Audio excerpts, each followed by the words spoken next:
Hey, welcome to Scratching the Surface. I'm Jarrett Fuller, and this is a podcast about music packaging and branding.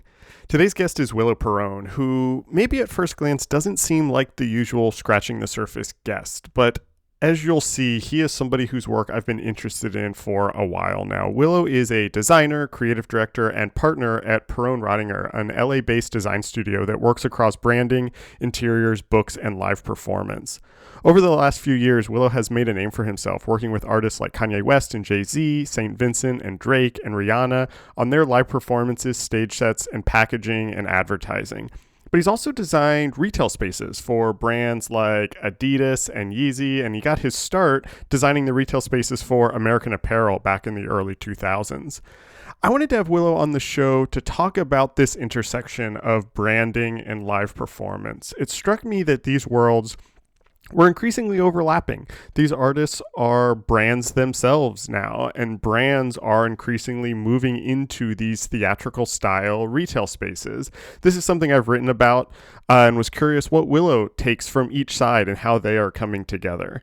This, of course, leads to all sorts of other conversations about the problems with the term creative director, the value of being multidisciplinary, and his own self-education in design growing up in Montreal. I hope you enjoy this conversation as much as I did. If you like this show, I hope you consider supporting it on Patreon. We offer 3 monthly tiers, $3 for students, $5 for patrons, and $10 for superfans that give you access to all sorts of bonus content like monthly newsletters, early episodes, transcripts, and exclusive interviews, all while helping to financially support this show. So if you like Scratching the Surface, if you want to see it continue, I hope you consider joining us on Patreon. You can visit patreon.com/surfacepodcast for all the details and to help support the show. Thanks, as always, for listening, and enjoy this conversation with Willo Perron.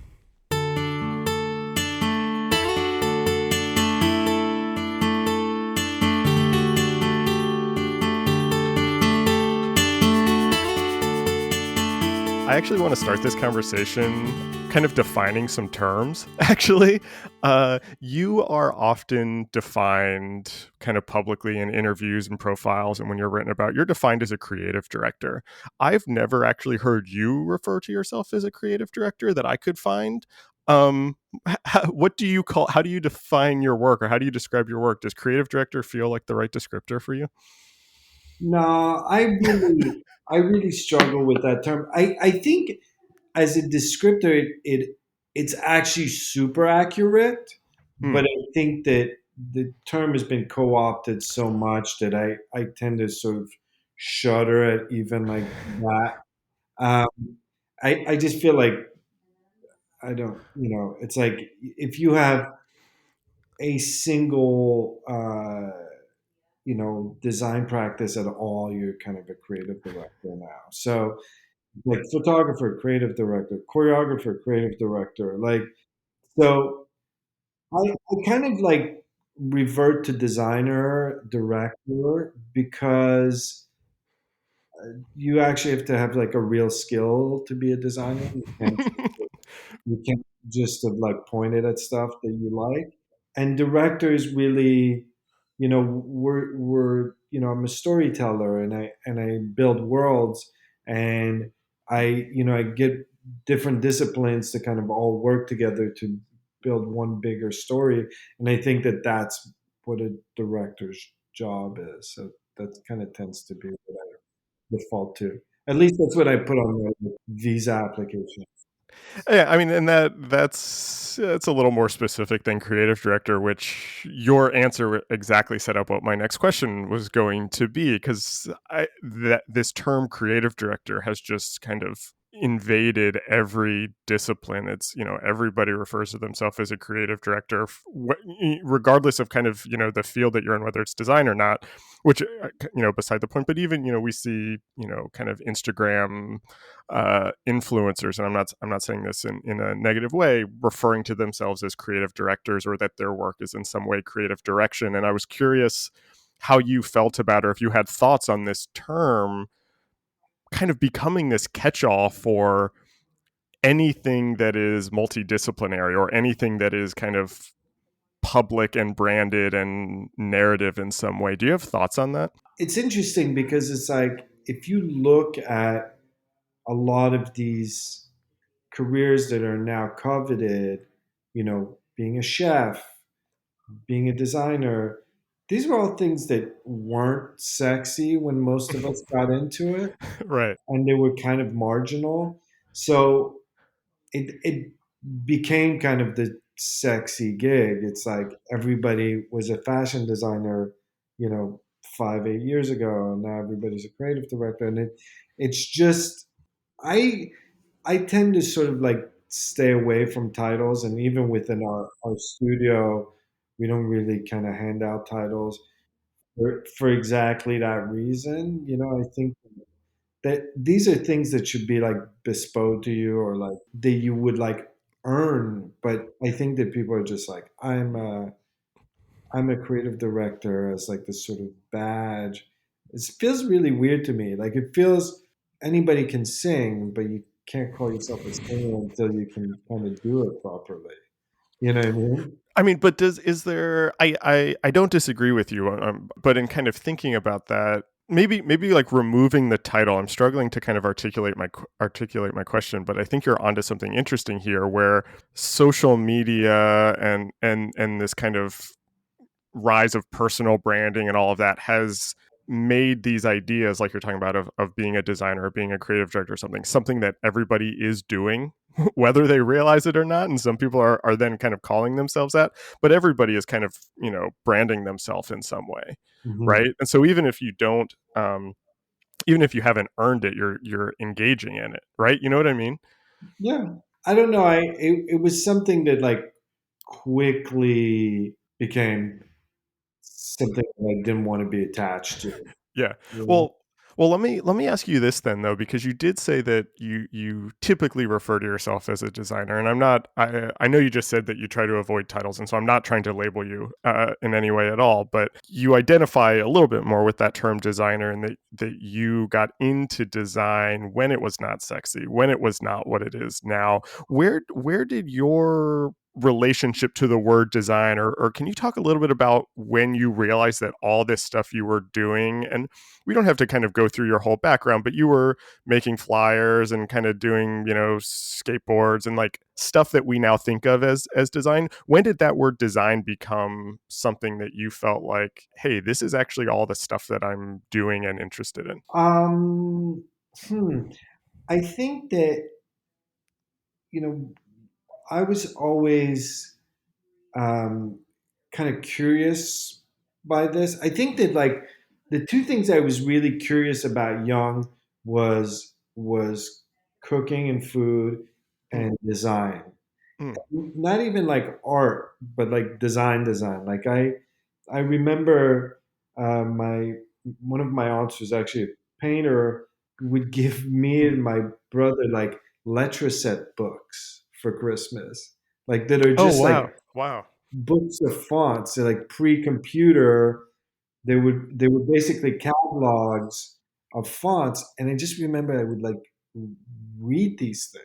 Like I would just like look at these things all the time, and there was like a local fashion designer where I grew up that had kind of a storefront, and he had like his workshop in the back, and I was like preteen, and I would just like go bother him all the time and just Mhm. like, watch him work, and it would just like illustrate like clothes and houses and all these things. Like I can go back to drawings from being like 8 years old, and there's like sneakers and like Yeah.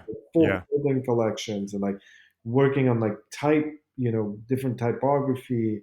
And so that's always been really really present. And I have a slightly older brother who is constantly buying used books about architecture. And this was like when people were kind of like throwing away mid-century stuff, Hmm. and my brother like somehow like taken to sort of like Miss Vanderohe, and Montreal had kind of this boom in the 60s and early 70s that a lot of like great architects and designers came into the city and built stuff. So we had kind of Mm. all this stuff kind of just lying around that people weren't even using anymore, and just like all this like furniture. And my brother would just like buy like original Herman Miller like Eames pieces for like $5 off the back of a truck, you know. That's amazing. Yeah. Um, and a lot of like vintage guys, like even like New York City vintage guys, like going picking in Montreal was like the easiest thing in the world. It was like cheap. That's awesome. There was tons of it. Um, so that kind of was like very much our conversations going into kind of our teenage years. And then I just had like a fascination with like culture and kind of like getting to the bottom of everything, and the Mm. source material of everything. Um, so music and all the stuff that I was into, like music and skateboarding and like all that stuff, I would just like keep going further and further to source material, and then eventually started making stuff. And not Right. really as a designer, but more as like a entrepreneur. Like I would like throw club nights and organize them and like decorate them, Mm. design the flyer and like da da da, and like and then like same with like we started making like t-shirts and like small clothing lines, and these were they were more a means to an end. Like there wasn't all the stuff that I would see in magazines and all these things that seemed really interesting. They didn't exist where I was. So I just started making things because we didn't have, so there was just sort of like this localized equivalent of it was kind of my beginning of my design career. Was just like, we don't have this type of clothes here. Like streetwear didn't exist, so it's like, let's make it. Yeah. We didn't have, there wasn't like hip hop nights or blah blah blah. So I was just like, let's just do it. It's so interesting because I mean, I'm a little bit younger than you, and and we grew up in completely different areas, but I was the same way where I was like very interested in design. I didn't know that word when I was a kid, but I loved type like what I now know as typography, and just like going to the store with my parents and just looking at all the signage and being like, why does that A look different than that A? Like what is that? And my parents didn't have they didn't know, what I was talking about. And drawing buildings and making my own t-shirts, it was exactly the same. I'm curious though, you are completely self-educated in this. You never actually studied any design, is that right? Yeah. So can you tell me kind of how you, because that's kind of like where our childhoods diverge, I guess, is because then I just like never wanted to leave school and just like kept going back to study this stuff more. How did you start to kind of like, I don't know, build a framework of understanding what all this stuff was and how you were thinking about it? Where did you go? You were getting these architecture books, you were seeing the stuff your brother was kind of buying. You were obviously producing it, but where did you start to kind of get references and kind of that historical kind of context for all of this?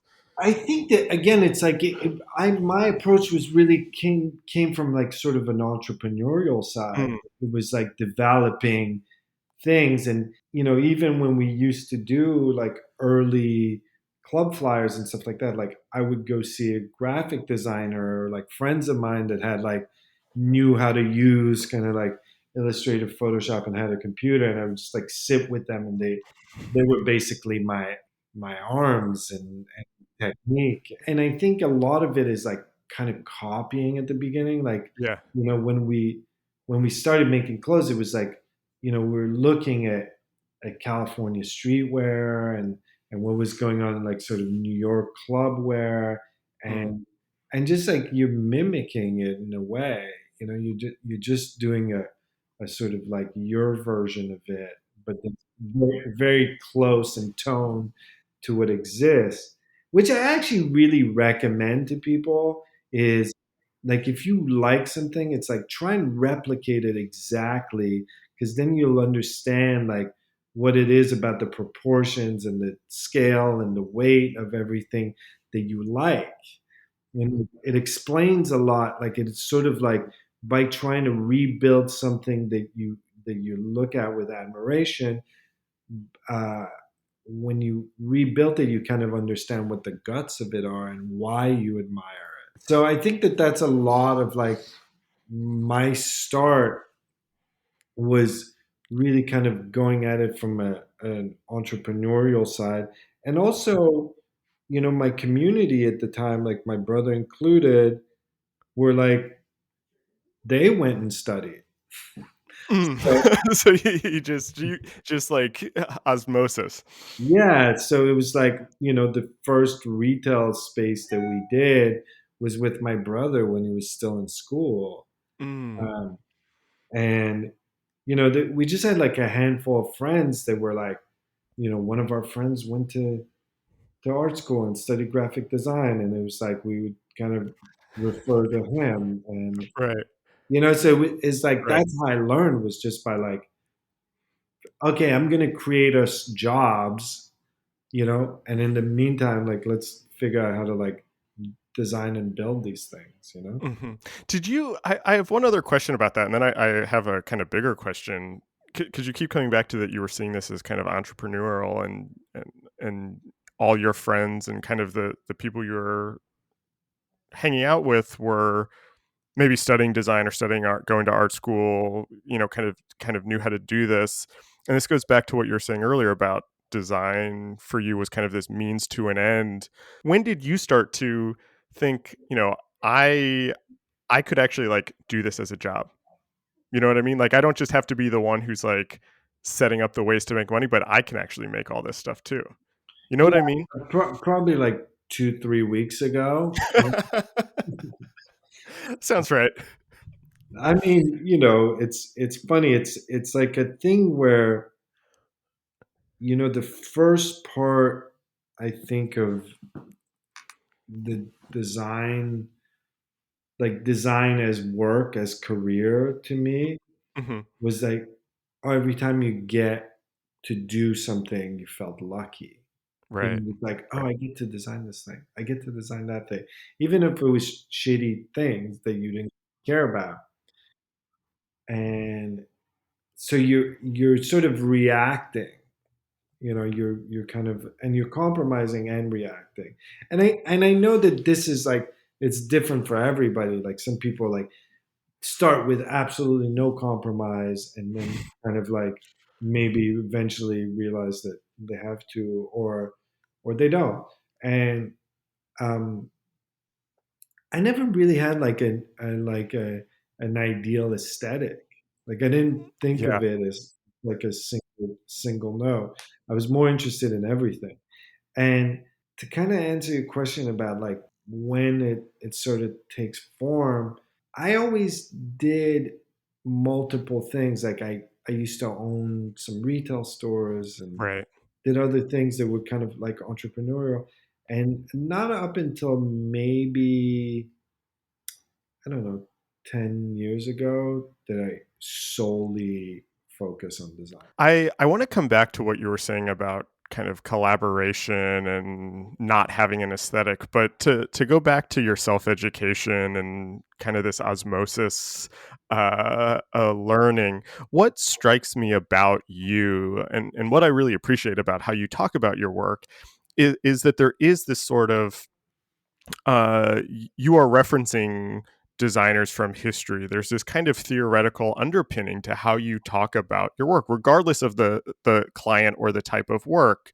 And this connects to what you're talking about with kind of being interested in everything. And I think that's a really important skill. Not to make this like career advice podcast, but that's a very critical skill in being a designer or creative person today, is being able to kind of consume all sorts of media and content and images and visuals and film and things like that, and not just kind of see what is in the zeitgeist, but kind of figure out that underlying meaning, find how these things connect. And that's something that seems like something that you do really well. Can you talk about that kind of research process, that kind of consuming stuff that's happening and then filtering that through to make something new, to find those new connections? Yeah, I mean, I'm inherently really curious, and I don't think I have like great boundaries. So I tend to I tend to I'm like, oh, we need photos. Let's go shoot photos. Like I feel like, and not to undermine like everything we do, but the actual skill of like knowing the terminology and the technical nature of like, I don't know, building a stage or doing graphics or shooting photo. It's, you can learn the entire skill in like a very short period of time. And and really what it is that makes somebody a great designer or great artist or great chef or whatever is like this sense of attention and like detail and kind of, and having kind of a voice within that. Hmm. And like the actual technical part of it is, you know, it's like being a great musician doesn't mean that you're playing an instrument. You know, it's like this is not the era that we're in anymore. It's like you're emoting really well is what you're doing. Mm. That's why I was asking, because anybody can learn Photoshop or Illustrator or any of this software just through YouTube videos, very, very easily. But it seems like the skill is to be able to, and everybody is doing this, and everybody is producing images and kind of putting stuff out into the world, and the skill is to be able to kind of like sort through that in some way. It's like I'm trying to avoid using the another buzzword, speaking of buzzwords in creative direction, curation, this sense of being Right. able to kind of sort through it all and make sense of it all, which is something that I think more than like what you're talking about, more than just kind of going out and figuring out how to take the photos or learning software. It's that piece. And I'm kind of curious how you do that. And like is that something that's just, you're just kind of, are you always looking at things and thinking about things? Are there places that you look? Is every project have a kind of designated research phase? How does that kind of manifest itself in your work and life? I mean, I love research, and I love kind of knowing what's out there for the sake of trying to not reproduce other people's things, and also for the sake of like trying to figure out how to like hybrid new ideas and kind of Right. figure out different functions. Um, and yeah, everything does have a research phase. I think that I'm really attentive. Like, I think that everybody wants to speak of who they are and what they do and everything else like that. And I think most of what a designer should be is just observe and not, Mm. and not talk about the work. Mm. Like, kind of like, As you say, as we're 23 minutes into this yeah, conversation talking yeah. about work. But I also didn't talk about my work for the first Yeah. 27 years of it, Yeah. until I was like confident that I had something to say about work.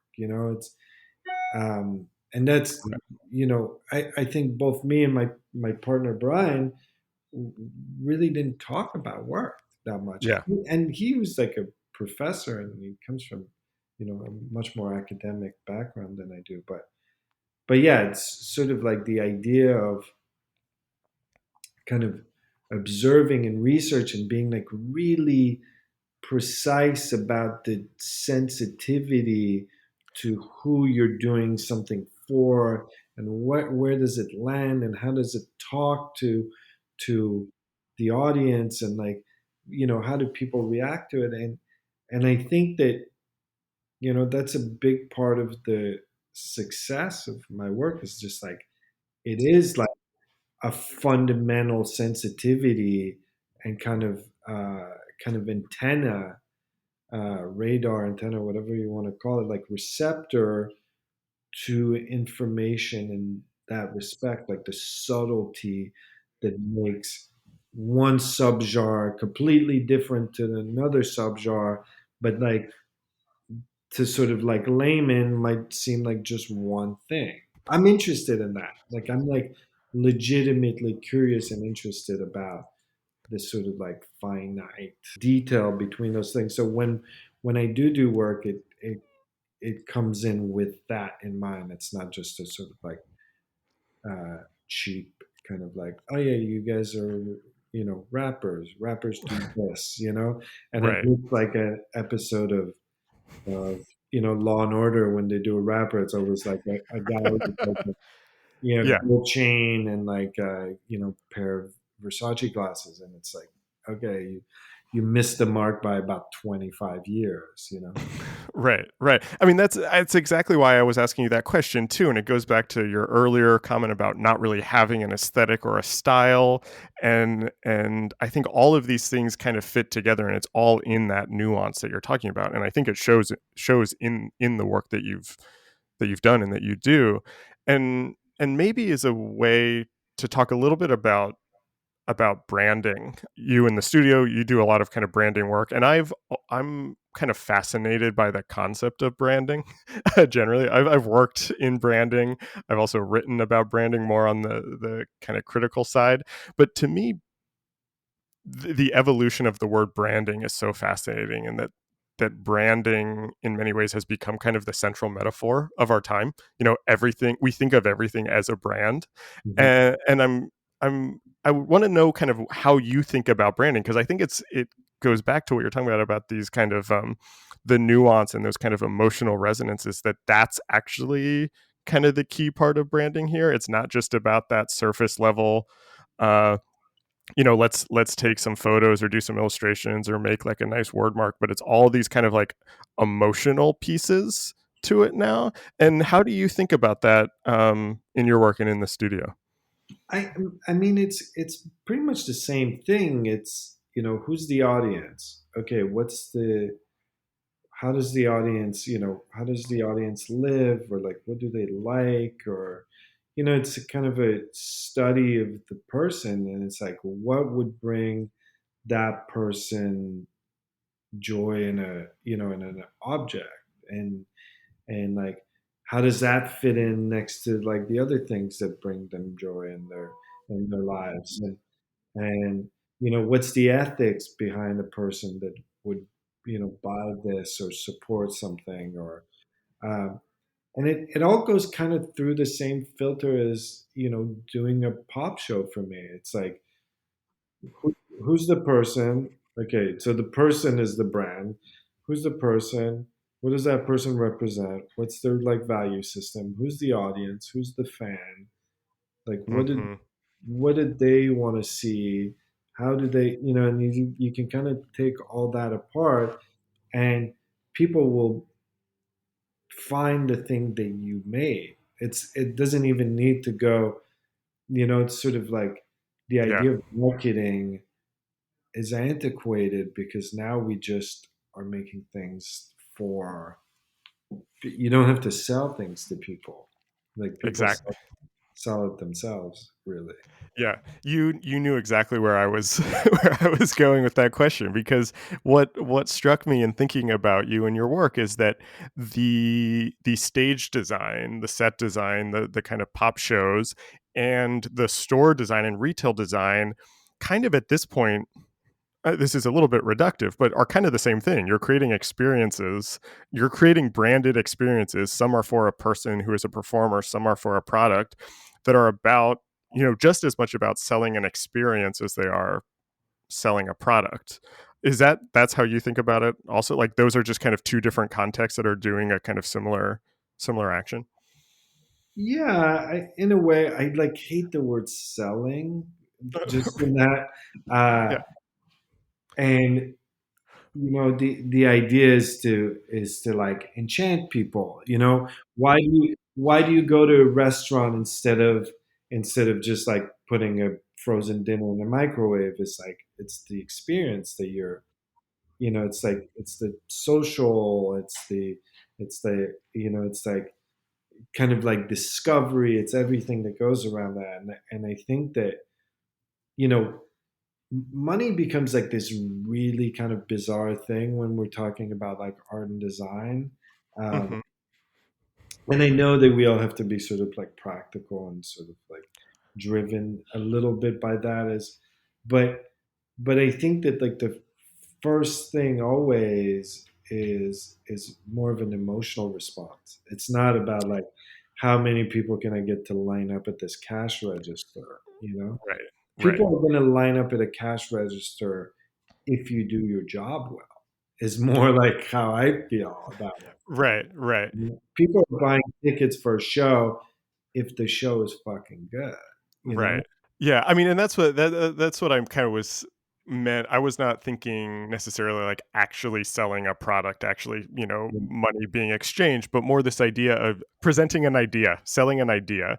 And so many of these direct to consumer brands that now have, flagships in every major city, it's just as much about the experience and being kind of associated with that experience. You go to that store to feel something, to say that you went there, just as much as buying a product. Sometimes you don't even buy the product, you just want to go because it's the cool brand, and that to me seems very similar to going to the pop show.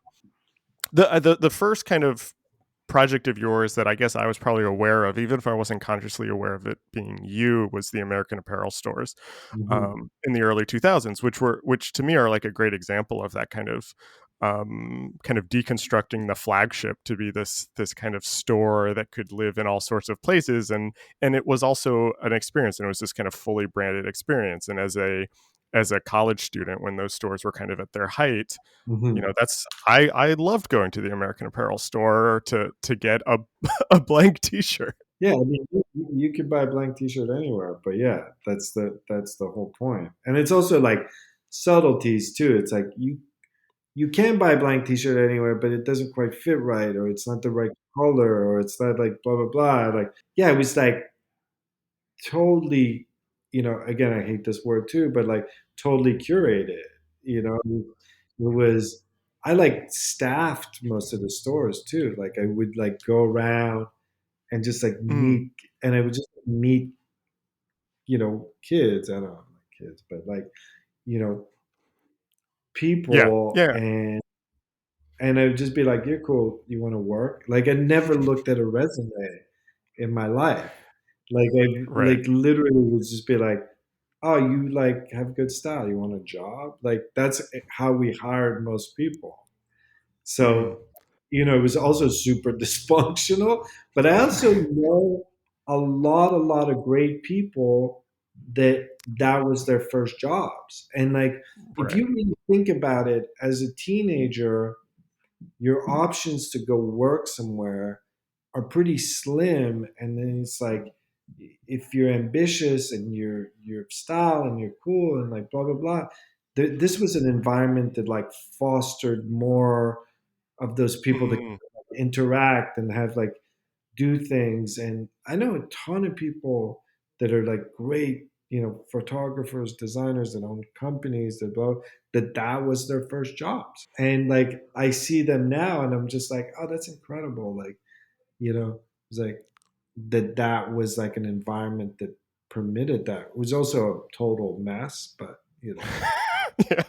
Well, we don't have to talk about we don't have to talk about that. Can you talk a little bit more though about kind of that kind of retail experience, and kind of thinking about creating that environment where people wanted to be associated with that, and how you've kind of taken some of those ideas and applied those to these pop shows and these stage sets, because they are so clearly related now and are kind of doing similar things like we're talking about. What are some kind of direct ideas that you've taken from the retail space and moved to the pop show?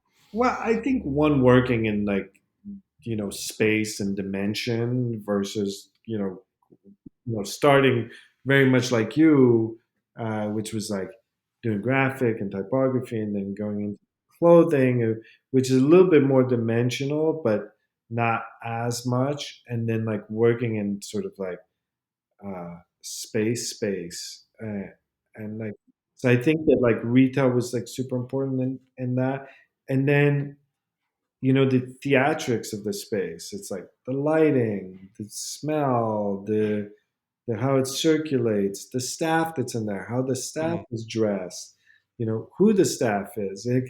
All that was like so important to me. Like just doing. Uh, I don't really understand how designers can kind of just like do the one part and like hand it off. Like I just yeah, yeah. never feel good about it. and I'm always like, okay, and then this is how the space circulates, and like this is what we should put, like this type of person should be in here, and like da da da, and like this is how the whole story comes together, and I think that American Apparel was probably doing club nights and like American Apparel. Actually, it's not true. Everything I've ever done has been this, where I'm like design a clothing collection. I'm just like I have to do the booth. I have to go do the catalog. I have to Yeah. be at the photo shoot, get the photographer. Like I, there was no like letting one thing just happen. It was always Yeah. like it needed to be kind of like all the way thought through from the inception of like the t-shirt to where the experience of the purchasing and marketing campaign and photography, but it all had to be connected to me. Yeah, I love that. I mean, I'm the same way in my design practice. I've also written about this a lot, and this idea that, if you look at designers in history, they were all doing everything. Um, they were like designing the furniture and the ads for the furniture, and the spaces where it was sold, and that we now have this kind of increased siloing of the design profession, that you're now not just, I mean, maybe this is where the term creative director, it's almost like a resistance to that, because it's like a way to kind of say that you want to do everything, but you have like the user experience designer, or this is the print designer, or the exhibition designer. And that happens in school too. We put students through these kind of tracks, like you're going to study, you get to pick whether you want to study branding or interaction or motion design, and Yeah. then all their classes are around that. Um, which almost like it's almost like we're kind of making it harder for younger designers to be able to do all of this that we're talking about. How's the studio set up? Is it allow for this kind of cross pollination and for designers, at different levels to be able to work on different parts of the process? It does. I mean, it also does have people there specialized, but I like challenging people and throwing them into things that they have no idea about either. Um, and but sort of going back to this sort of idea of kind of specializing out of school, or I I think that the fascination and the sort of like conversation around our studio, and sort of like throwing around the sort of words like Mhm, multidisciplinary. mhm. Um, it's funny. I think about this as we're kind of going back to something. We're not going. This is not like new to me. Yeah, This yeah. this is like world building is what kind of designers and artists are doing and have been doing.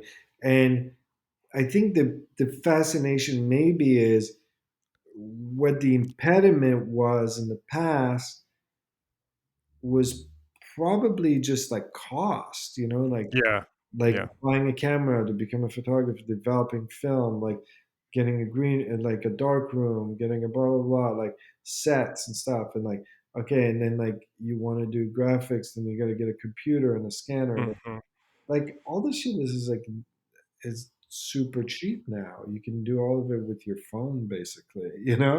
So, so I think that this idea of the creative director or the multidisciplinary designer is just like feels like new and fresh to everybody, but it's just like kind of we kind of went away from. exactly. Exactly. It's like what we used to just call designers. That just It. was what a designer did. They did Yeah. all of those things. Yeah, I agree with you completely. Continuing on this theme of multidisciplinary, at the studio, you are working on retail spaces, interiors, identity and branding projects, books, print projects, these live shows. I'm curious how those kind of bigger projects where you do have full control, where you're like designing every facet of it. How does that approach happen in something that's like a book design or packaging design? Are you always trying to work on these projects in a larger context, or are you able to kind of create these experiences that you're talking about in an album packaging or in a kind of printed book? Yeah, I mean, I think I can't really speak for books because that's really Brian's kind of Okay. baby, and I've never designed a book in my life. Oh, oh, interesting. Okay. That's really all Brian's work. Um, we both have done a lot of like album packaging. I guess for both of us, my approach was always like album packaging, photography was the seed to kind of the campaign. Mm-hmm. And Mm. and so this is like the first conversation that we're gonna have with the public. Is like you're gonna see a single cover or some photos with press and like it's gonna start there. So Right. so those things need to be like figured out really well up front, and then that leads into kind of full album package, which is now more and more irrelevant. But we do some physical stuff still because we like the the idea of kind of like these objects. But um, and that leads into kind of like live performances, music videos, blah blah blah, and so for me, there's always been kind of a narrative all the way through from kind of like early parts and like sort of art direction, graphic design, all the way to directing a show and designing a Mhm. show. And for something like that, how involved? Because we were talking about collaboration earlier. How closely are you working with the artists? Not like the artists people, but them themselves. Are they involved in everything from kind of looking at ideas for packaging up to the show? As a practice, we don't really work with like intermediates here. Like, I think that's just.